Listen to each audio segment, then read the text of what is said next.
Sportscash crew, welcome back to another week episode with your host, Mr. ESPN, where we discuss everything sports and the business behind it. I'm here with my other two hosts, Mr. Mo Better and KD. How y'all doing, fellas? Feeling good, man. Feeling really good. Feeling good, feeling great. How are you, brother, man? I feel like a winner. Wow. I feel like a winner. I feel really good. I feel like here we go. I feel like a winner. But let's get into it. This week we just wrapped up championship weekend for the NFL for the NFC and the AFC. So let's get right into it. Let's start with the NFC Championship game. Eagles versus 49ers, the number one defense versus the number two defense of the league. Let's start there real quick. Recap of the game. Brock Purdy goes down, I believe, in the first quarter, if I'm not mistaken, after Reddick hits him. And it looked like after that point, the Eagles never turned back and took a commanding 38-7 lead. So at this point, San Fran is out. They had a pretty good year, nice little run. I believe they were on a 12-game winning streak, correct? What do we look at for as far as the landscape? Well, actually, before we get there, would you say that this was more of the Eagles took this or the 49ers laid an egg? I think a little bit of both, but I think it really started when Purdy went down. Once he went down, you could tell like the offense wasn't moving at all. Mm-hmm. The backup quarterback came in, tried to do something. So mind you, that's their fourth quarterback. Yes. The fourth quarterback came in to try to do something, and it wasn't moving well. Mm-hmm. And then he got concussed or something. I forgot what happened. Mm-hmm. Concussion, right? Got concussion. Yep. He was out the game. Purdy tore something in his arm, and he couldn't throw the ball. So what's the name was just left with running the ball or throwing quick passes, quick screen passes, and that was the ball game. Once that happened, it was over. Yeah. And that was like the first quarter. So it's tough. It's tough having, all these, but who is what voodoo is happening against the QB situation in San Francisco? Keep walking all your game. What is going on? Because I don't understand.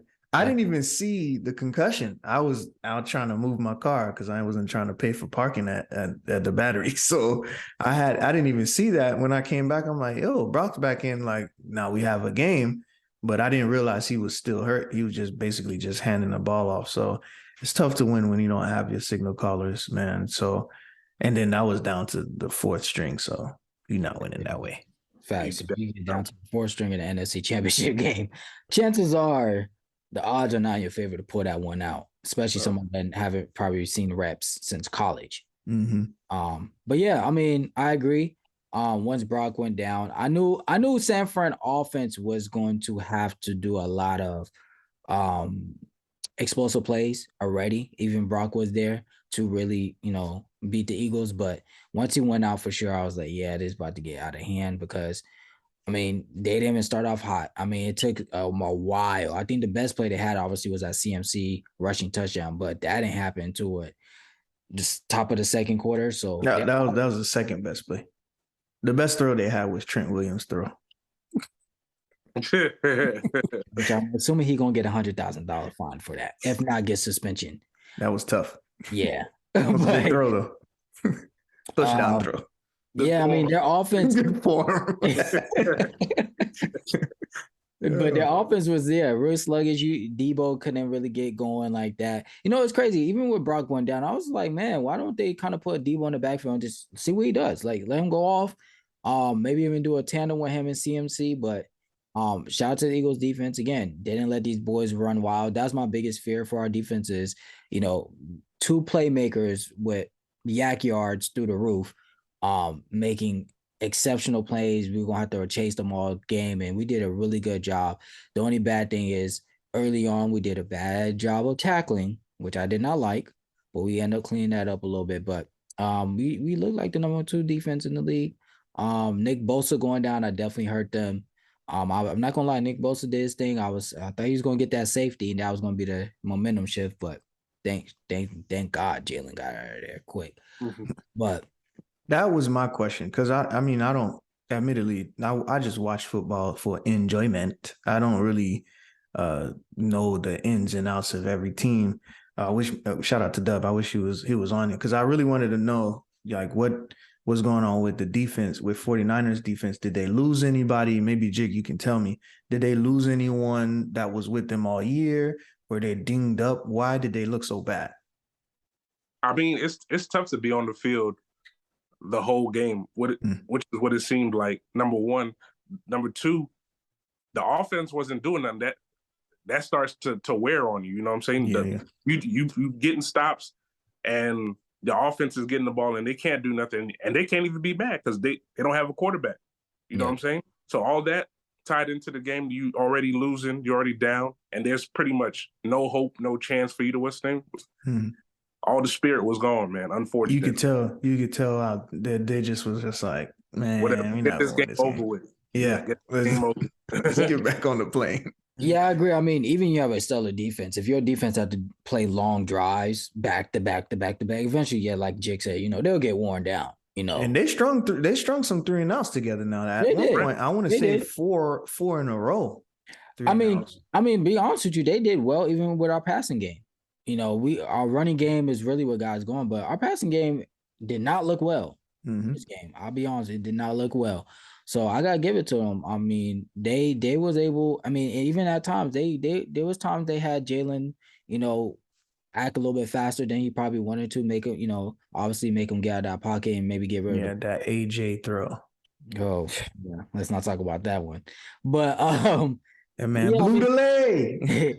Shout out to San Fran though. Hell of a year. It just sucks that now, they're out of it, obviously, and they had to go down to the fourth quarterback, which brings me to my first question.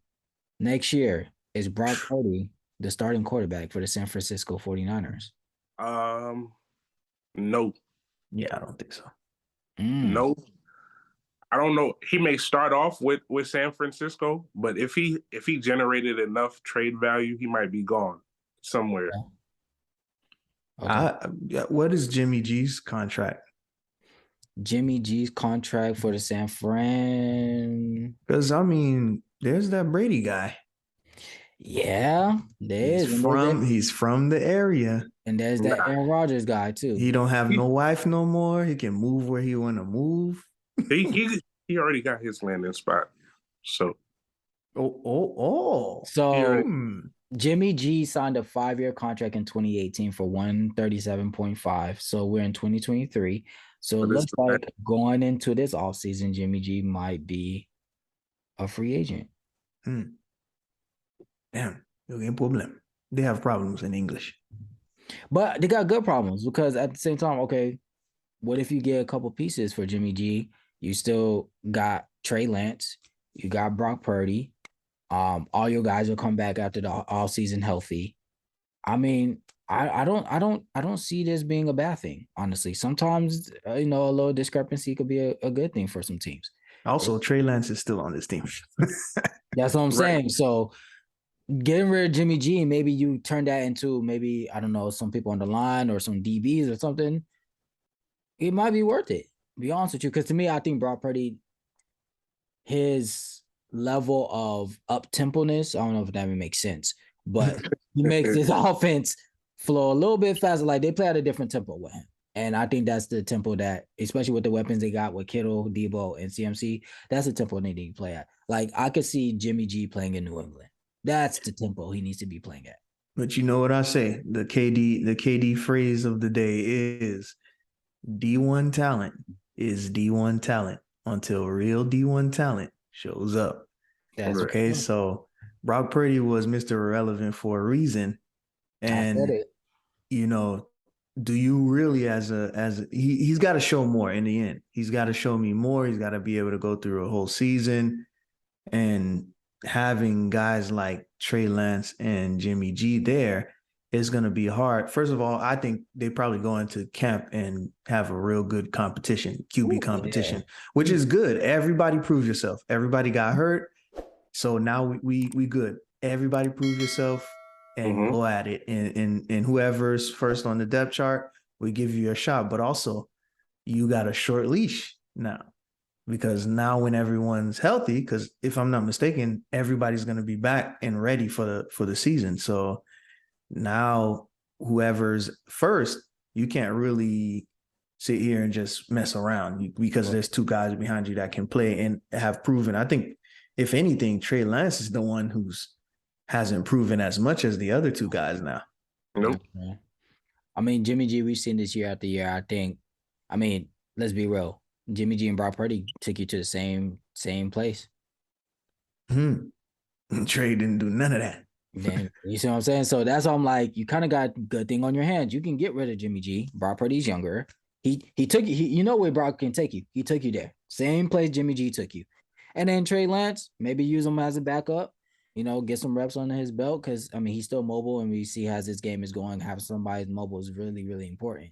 So, like I said, San Fran got a good kind of problem on their hands as far as that quarterback position.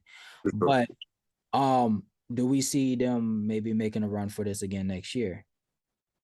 Oh, for sure. They're loaded. I don't think they have any cap issues, if I'm not mistaken. So everybody's coming back. The only thing is the quarterbacks, as long as they stay healthy, they'll have a chance. Mm-hmm. I agree. Let's talk about the team that actually did win. Jalen Hurts, 16-1 as far as a starter so far. Got the record for the Eagles in a single season for the most wins. Do we see this as far as maybe him really changing the trajectory of the Eagles quarterback situation around in Philly? I know we had McNabb, we had the Vic era a little bit, and the Wentz for a little bit of time, but could this possibly be the start of maybe, like, I'm not gonna say him because he's an anomaly. Nobody's ever touching Mahomes, but maybe a Joe Burrow type of run, maybe even a Josh Allen type of run. Could this be the start of, maybe? I mean, I know for sure this definitely helps Lamar Jackson. Because now Lamar can say, hey, he runs too, and look how far he got if you put a team around him. Right. Now, granted, Jalen's arm is better than Lamar's, in my opinion, but can Jalen probably change the trajectory of the league and say, hey, you can win this way, running about 60% of the time? I know who's paying attention. Justin Fields.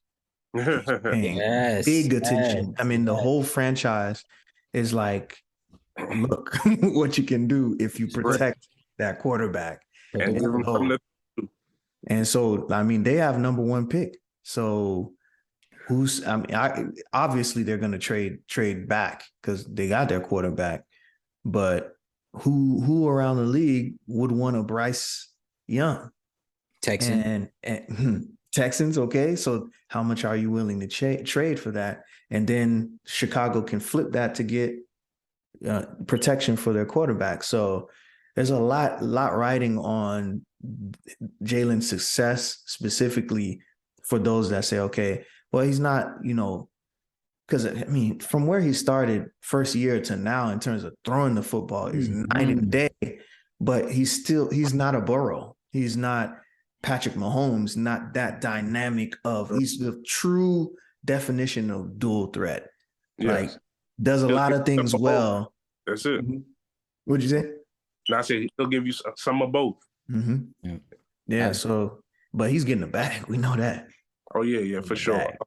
He's a $44 million a year. You said how much? $44 million. That's his value. That's his valuation. I'm about to say that's way too low, but yeah, 44. Yeah, yeah. Because I think you look at Kyler's contract as a baseline for what he could get. If he wins the chip, then he has ultimate bargaining power. Absolutely. But we talking 280, 290. Right. Well, let's put it like this: Dak Prescott never reached a conference, and look what Dak got paid. Mm-hmm. And Jalen's younger than Dak. Remind me, what did Dak get paid? Dak Prescott got paid, I want to say $260.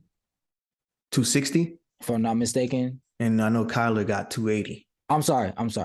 $160. He got 4 years, $160. 66 signing bonus, 126 guaranteed. Not 260, 160. Sorry. I know Kyler had 180 guaranteed. So again, and he can't stop playing video games. Two quarterbacks that have not won big, even though Kyler's a duo. threat, just like Jalen. Dak a little bit, but again, I mean, I don't see why not. I mean, win or lose the Super Bowl, I mean, at least you got there. So I agree. Jalen definitely has the bargaining power to go in that room and say, hey, well, if Dak is getting 160, the floor for me should be 180. The floor. Yeah. For sure. Ooh, Jalen? Yeah, Jalen. We're not even coming to the room. My man has all black women on his team. It's not going to be easy for the Eagles. well, the reason I say that because I don't think Jalen is a guy, and I think he sees it. It's like, yo, if you do this right and keep these pieces around me, I can run the table for at least the next couple of years. So if I want to keep having success in Philly, it is don't take every penny out the account. You got to take a little less. Yeah, especially if you want to keep AJ, which it seems like he has a great chemistry with him. Devontae look like he's about to be a Pro Bowler with Jets and Jamar Chase real soon, right? Mm-hmm. We want to keep those two weapons. Now you got, obviously, I mean, maybe we keep Miles Sanders, we'll see, whatever, but you want somewhat of an efficient running back in your backfield because that helps with your running game. So I think Jalen's behoove him. Don't try to, I mean, yes, get your bag, but don't tax us because, as you can see, when you got a team around, you can go far with it. Yeah, they need a plan, and he'll get the bag off after the game. You know, that's when the endorsements come. So he'll get the bag off the field. Go ahead, sign him. Yeah. So let's go to our second game. We got the Chiefs versus the Bengals. I want to say one of the, very, very, man, that game was exciting, but at the same time, man, my heart was in my stomach. Boy, he had some juice boxes on that one. Man, my heart was in my stomach. But 2 years in a row, we've had I really want to say 3 years in a row. We've had one hell of an AFC Championship game. Pat Mahomes finally pulled it out. He was down to Burrow 3-0 since the last year's AFC game. And now this is their 4th time matching up. He finally got that win in Arrowhead. Let's recap it. It looked like a boxing match. I'm sorry, because I'll be honest with you. Each team blow for blow. Cincinnati touchdowns.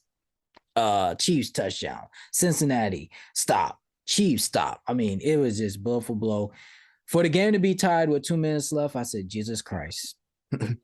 We about to have Bills Chiefs 2.0 again, except there's no Tyreek. So who gonna do it? And this is where I have to give it credit to the Chiefs defense, because I know we all been talking how not superior they've been. And let's be real, out of all 4 defenses that was left in this playoffs, they probably was the weakest. Mm-hmm. We gotta give some praise to the Chiefs defense for coming out that last drive on Joe Burrow and causing him to have that 3-and-out to put Pat Mahomes in the position to do the game-winning drive to set up the field goal. Shout out to Chris Jones. I'm sorry. Chris Jones for that big. I think, he got that sack. That led to it. Big time players come up in big time moments. So he definitely knew what was at stake. But sorry, Joey B. Joe Shiesty. You're going home. It is now Arrowhead Stadium again, not Burrowhead. But I think this is a matchup. If it was me, I think this is our modern day Tom Brady, Peyton Manning matchup. We're going to see this for maybe the next decade. Fact. Definitely can be. Like you said, it was a boxing match. At first, I thought Kansas City was going to pull away, but then I think they ended up kicking a field goal to make it, was it 10-0 or something like that? Mm-hmm. I can't remember, but they scored a touchdown, and then not Green Bay. What was I about talking about? Cincinnati. Cincinnati went out there, threw up a dud or something like that, and then I was like, okay, what's going to happen here? No, matter of fact, there were field goals first. I'm tripping. Yeah, it was 2 field goals and then 2 field goals. I'm tripping. And then the touchdown started coming. Mm-hmm. Yeah. But are we going to talk about, it's 2 plays I want to discuss real quick, right? Yeah, I know what you're going to talk about. One we already know for sure. Last play by the Bengals. Uh-huh. Stupid. But the one before the sack by Chris Jones, right? Mm-hmm. Normally they would have called a penalty for that, right? For putting all his weight on the quarterback. It depends. So if I'm not mistaken, it is or it isn't. Hold on. Because it's twofold. I think the issue now is if you sack him and just say both of you guys are turning and then you drop your weight on him, I think that's the issue. But because I mean, look, that's how Jalen got hurt. That's how Aaron Rodgers got hurt. Yeah. But I think if you just come straight forward and your momentum just takes you, and obviously the ball's still in his hand, then it is what it is. But the ball's out of his hand, that'll be roughing the passer. But I don't know. I can ask one of my referee friends to see. But I thought it was clean for a playoff sack. I don't know, man. I felt like that call would, had it been Patrick Mahomes, I think he would have got that call. Just me, because he pancaked that dude on that last sack. When I say people were upset, it was like they cheating. The refs are playing for him. But I mean, you know, I don't like that rule altogether. Only because I don't like it. You're 300 pounds. You just finished fighting another person that's 300 pounds. All your momentum and force is going this way. Like, how are you realistically supposed to stop yourself? For sure. You know, and your job is to sack the quarterback. You get paid big money for this. Like Aaron Donald said, for some guys, you get $1 million for every sack that you right. So, you know what I'm saying? Like, this is not something that is, let me try to stop 300 pounds of force. That's not realistic. And I really don't like that rule. I hope they change it. Now, they never will. If anything, is going to get even worse. Because they're trying to protect that quarterback. They know. What's crazy, though, we just saw this last week with in Dallas, in the Dallas game. They could have had a sack, and I forgot who did it. I forgot the player's name, but he literally stopped himself and did not sack. Like, he didn't even touch the quarterback because he was fearing the penalty, and the quarterback was able to throw the ball away when he could have got a sack for loss of yards.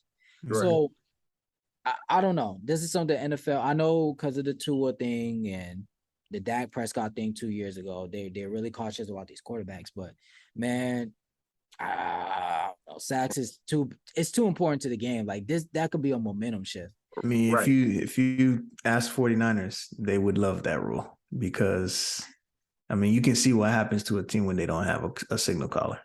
That's true. But then Brock Purdy didn't really get sacked. His elbow got messed up. Well, I mean, just hurt in general. That they're trying to keep people away from the quarterback so that they can continue throwing. That's true. Facts. But of course, the biggest play or the most impactful play of the night was definitely that 15 yards by Osai. Osai. Mm-hmm. That hurt. Man. It's one of those moments. Okay, so it's twofold. The Bengals defense played okay. Let's be real. Pat Mahomes didn't put 45 on their hit. Nope. And he had a slow start. Like you said, 2 field goals before the touchdowns really start coming. I think it was more one of those moments where for a split second, he didn't really think, what point of the game are we at? Because if this happened first quarter, you mad, but okay, we still got a lot of football. I don't think in his head, all he saw was quarterback. Let me make sure he get the hell out of here. And obviously, I'm pretty sure they got, words and some beats. Right. Like, let me put some pain on you so you can feel this. And he didn't realize, like, there's 30 seconds left. And if they get 15 more yards, they got a game-winning field goal. Right. That's the mental part of the game. I think he just, you're in the moment, you check. I mean, all of us we all play sports at some point, make a bonehead play. But yeah, definitely cost the Bengals probably a trip to the Super Bowl right now. Yeah, maybe not, but we know it helped them. Mm-hmm. The Chiefs go because their kicker doesn't have the biggest leg. Mm-hmm. He just because you see he barely made the kick that he just made. But hey, we got to give him credit. 2 weeks in a row, he's been hitting better than the Cowboys kicker. Hey. Mm-hmm. The Cowboys kicker said, I didn't throw all them picks all season. That's all I said. That wasn't me. But actually, speaking of that drive, can we now say that Pat Mahomes probably got one of the best 2-minute drills? Oh, for sure. It's the perfect marriage because you know who's calling those plays, and that's Andy Reid, isn't it? Is Andy Reid called the offense? Andy Reid and Eric Bieniemy. Yeah. So one of the best in the game, where people have been calling for Bieniemy to be a head coach for years. And I really don't know what Andy Reid got for him over there, because he could be a head coach. I mean, be real with you. Go coach your own team or stay here with a powerhouse. 5 AFC Championship games in a row. Yeah, I get that, but 3 Super Bowl appearances. It's a different recognition when you are the head ball coach versus an assistant that's been doing well, you know. So there's definitely some loyalty obviously going on there, but man, those two together, they got something dynamic. I mean, the thing that impressed me the most is 2 things. Well, 3. Number 1, the Chiefs didn't even have the ball at the top of the 2 minutes. They had to play defense first. Right. Then the second thing that impressed me is there's no Tyreek. And we've been saying this all year. I mean, even Dub, I remember before the season started, he asked me a question: who's going to miss who more? Tyreek is going to miss Pat Mahomes, or Pat Mahomes going to miss Tyreek more? And he thought Pat Mahomes going to miss Tyreek more, and it seems like it's the other way around. The third thing is, let's not forget, Pat Mahomes was on a 3 to 6 week injury, and he came back in 8 days. L'huile masquiti. And guess what? The game-saving play was him running. Right. Not throwing.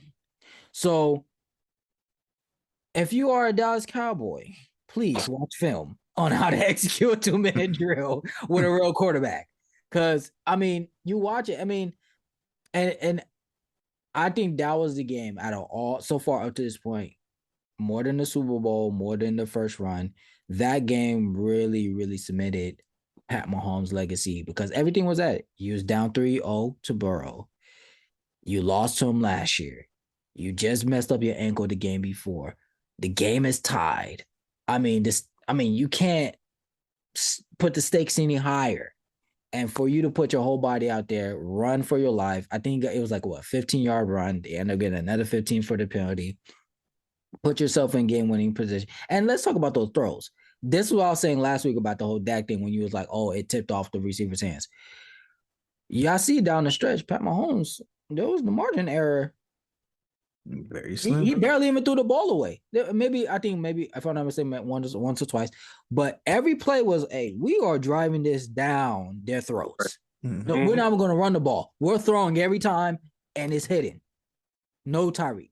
And now you got other receivers that stepped up big for you and made big moments outside of Travis Kelce. So shout out to Pat Mahomes. I'll say, last year with the Bills, that's still by far like insane. I think only because Tyreek did that 60-yarder. But for when you talk about legacy up to this point, I think that game for Pat Mahomes definitely will have to, if not number 1, definitely number 2 on the list, because 1 foot, like, let's be real, he like that. Storybook. He worked for all 500. He worked for all 500. So now that we all done with the NFL playoffs, we already know who's going to the Super Bowl. It's going to be the Chiefs and the Eagles. But before we get that, we have a little thing now that the NFL season practically is pretty much done. We're about to sum it up. We have this little thing called Speed Round. Basically, you guys will take the over or under, and I'll pose a couple questions to you guys, and we'll see which direction you'll take. Question number 1. Will Joe Burrow will have a better year than Josh Allen next year? Are you taking the over or under? Over. Bye. Yeah, I'm taking this year. Okay.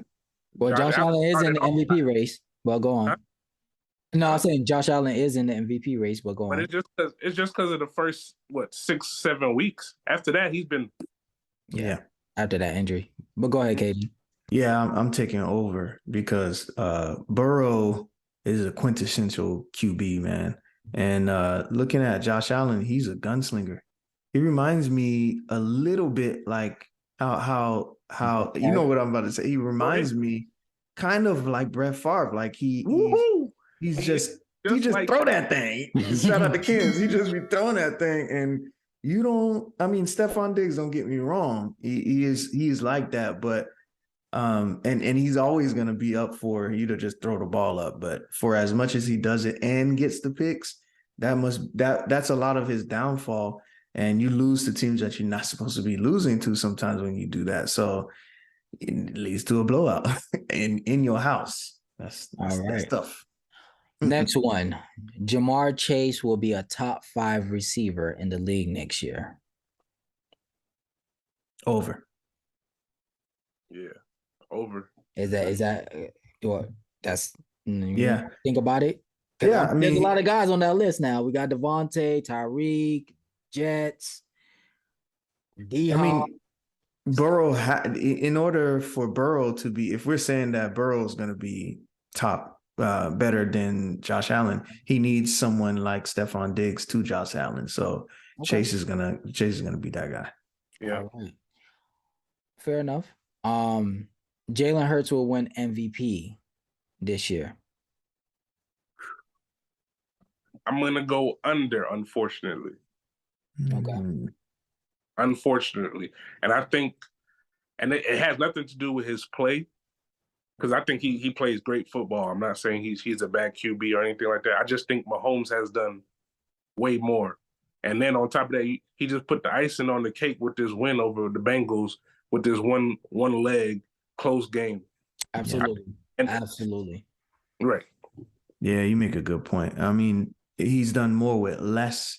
I mean, he has a great offense, don't get me wrong, but not having Tyreek, that only adds to it. People said this and that about what he was not going to be able to do without Tyreek, and he went and proved it. Did he have better stats than last year? So I think he just threw for more yards. Mm-hmm. Yeah. You got to think that's a lot for him to throw for 4 yards and not have a 70-yard touchdown every game. That says a lot. That's true. Yeah. Tyreek's going to break one for 80, 90, at least once a game. And I think also the part that helps him out too is the fact that Tyreek went and had success elsewhere. So it shows that they both were great. But Patrick you're always going to give deferential to the QB because he's the one directing the entire offense. Absolutely.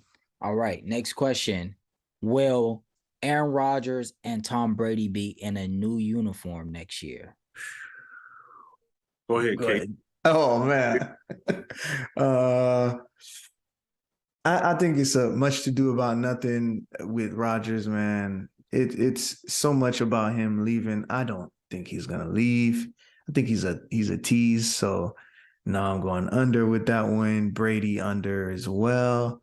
Although I think Jig has something to surprise me with that one. I'm going over with both of them. Woo! Okay. Talk to me now. Look, man, don't be surprised if you see Tom Brady in the silver and black next year. With Devontae Adams? With Devontae Adams. Darren Waller?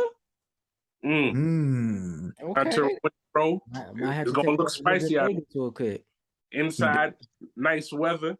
He does love a good tight end. Pause. Pause. Now where Aaron Rodgers goes, I don't know. But I think he could stay, but I don't know, man. The way everything shapes out, this has been, 5 years there. The offseason is always in talks with him and his team beefing or something like that. I'm like, yo, we're out of this, man. Make a decision. Either leave or shut up and stay, man. Right, exactly. But I think this is the year where he finally leaves or gets the trade, so I'm taking it over. I can't see that he goes to the Jets, though. Yeah, I don't know about the Jets. Yeah, because of his New England days, I don't see either. Mm-hmm. I don't see either. All right, and last but not least question, will San Fran bring in a brand new quarterback next year outside of Brock Purdy, Jimmy G, and Trey Lance? Nah, I think they got the right pieces that they need. They just have to pick one to take the reins. No new QB. So I'm going under on this. Yeah, I mean everybody's on the same page, like we was talking about earlier. Everybody's on the same place. Everyone has gotten hurt, so this is a nice luxury for them to have, to just let everybody go at it in practice and may the best man win. Right. It's fair and equal to everyone. So I have a little hot take. Y'all know who's from that kind of San Fran area? Who? Aaron Rodgers. Aaron Rodgers. Hmm. You know who hasn't played with a stellar defense? That would be tough. You know who don't got two elite playmakers that can get yak all day long? Aaron Rodgers. And you know who is missing his number one target this year in Green Bay? Aaron Rodgers. And the only position that San Fran is missing, Aaron Rodgers. The position is. But anyway, appreciate you guys tuning into this week's show. No, I need that as a clip, bro. Subscribe, like, comment, and share. And we'll catch you guys next week for our Super Bowl episode. Appreciate y'all. We out. Peace.